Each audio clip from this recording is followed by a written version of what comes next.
বড়দিন উপলক্ষে সেজে উঠছে মালদা জেলার গাজল আলামপুর শিবাজী নগরের ক্যাথলিক চার্চ। বড়দিন উপলক্ষে 4টি গোশালা বানানোর কাজও হচ্ছে ও সাংস্কৃতিক অনুষ্ঠানের আয়োজন করা হচ্ছে। যিশুর জন্মদিনের জন্য আলোকসজ্জায় সেজে উঠবে শিবাজী নগরে ক্যাথলিক চার্চ, তাই জোর কদমে চলছে প্রস্তুতি। যিশুর মূর্তি পরিষ্কার পরিচ্ছন্ন করে রাখা হচ্ছে। আলমপুর ক্যাথলিক চার্চের ছোট ফাদার সুদিন মাড্ডি বলেন, আমাদের প্রস্তুতির কাজ প্রায় শেষের দিকে। প্রায় 90% কাজ সম্পূর্ণ হয়েছে এবং 10% কাজ এখনো বাকি। তবে আজকের মধ্যে সমস্ত প্রস্তুতি সম্পূর্ণ হয়ে যাবে।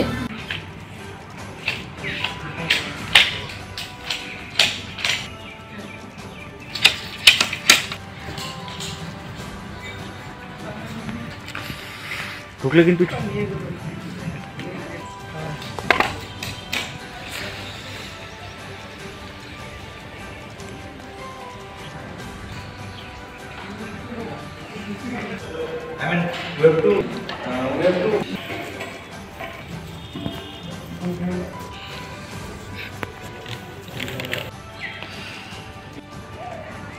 এখানকার আমি ছোট ফাদার আলামপুরের, এবং আজকে এই আলামপুর পারিসে বিশেষভাবে সেই বড়দিনের জন্য খুবই কষ্টকর দিন রাত আমাদের ছেলে মেয়েরা খেটে খেটে এই সুন্দর পর্বদিন পালন করার জন্য প্রস্তুতি নিচ্ছেন।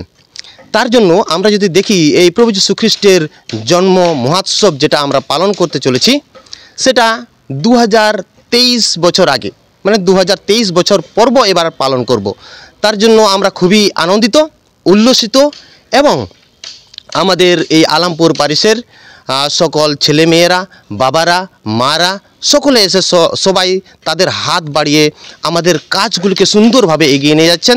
তার জন্য আমরা দেখতে পারি এদিকে অনেকগুলো ক্রিব হচ্ছে, গোশালা হচ্ছে, গোশালা তৈরি করা হচ্ছে, 4-5টি গোশালা তৈরি করা হচ্ছে। তার জন্য আমাদের এই পারিসের এই মিশনের সবার হাত খুবই জরুরি, এবং তারা খুব ভালো করে এখানে আসেন এবং কাজ করেন। আর সেইভাবে আমরা যেমন বাইরের দিক থেকে আমরা প্রস্তুতি নিচ্ছি, সেইভাবে আমাদের আধ্যাত্মিক দিক থেকেও আমরা প্রস্তুতি নিচ্ছি।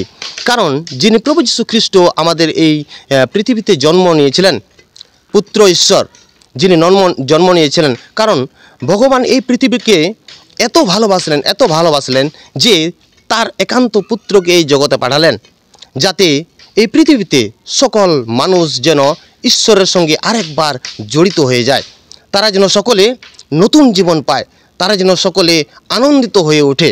যেমন আমরা যদি দেখি প্রভু যীশু খ্রিস্ট যিনি জন্ম নিয়েছিলেন, তিনিও কিন্তু একটা পরিবারে জন্ম নিয়েছিলেন, আর সেই পরিবার ছিল খুবই পবিত্র। আর সেই পরিবারে ছিল যীশু খ্রিস্ট, যোসেফ এবং মা মারিয়া। এই তিনজন মিলে এত সুন্দর পবিত্র পরিবার ছিল। আর সেই রকমই আমরা এখন আশা করি এইবারের বড়দিনে যেন সকলের পরিবার যেন পবিত্র হয়ে ওঠে, যেখানে ভালোবাসা থাকে, যেখানে সব কিছু ভালোভাবে একসঙ্গে মিলেমিশে কাজ করতে পারে। সেখানে আপনি যদি দেখেন এখন কাজটা মোটামুটি ওই 70% কাজ হয়ে গেছে এবং 30% কাজ বাকি আছে। আমরা আজকে আর কালকে দুপুরের মধ্যে আমরা এই কাজগুলি সব শেষ করে দিব। পাথর ছাড়াই প্রতিকার সম্ভব। মালদার প্রাচীনতম ভৃগু বংশ জ্যোতিষী পণ্ডিত এস শাস্ত্রী। দাম্পত্য সমস্যা, বিবাহে বাধা, ব্যবসায় অবনতি, পরীক্ষায় অকৃতকার্যতা, ভাগ্য গণনা, গোষ্ঠী বিচার, ঠিকুচি গোষ্ঠী এবং মৃত্যু ছাড়া সকল সমস্যার সমাধানের জন্য যোগাযোগ করুন জগদম্বা জ্যোতিষ কেন্দ্র, বিবেকানন্দ স্কুলের পাশে, মালদা। মোবাইল 09733027832 অথবা 09332056956।